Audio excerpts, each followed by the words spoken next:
السلام عليكم ورحمة الله وبركاته. أهلا بكم متابعينا الكرام. من فضلك لأول مرة بتتابعنا لا تنسى أن تشترك بالقناة وتفعل زر الجرس ليصلك كل جديد. الرجاء منكم دعم الفيديو بلايك والاشتراك بالقناة. سعر الجنيه السوداني مقابل عملات اليوم الأربعاء الموافق 17/4/2019. من فضلك قبل بداية الفيديو ادعم الفيديو بلايك والاشتراك بالقناة.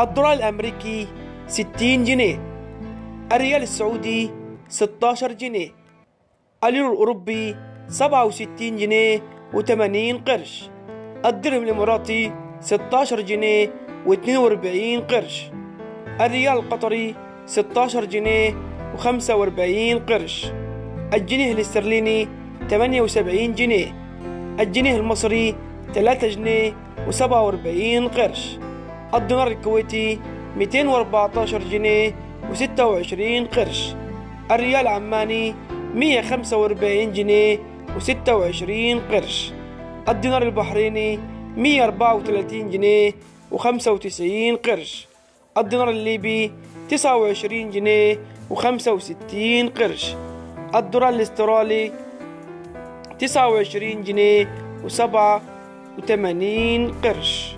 من فضلك لا تنسى أن تعمل شير للفيديو علشان الكل يستفيد.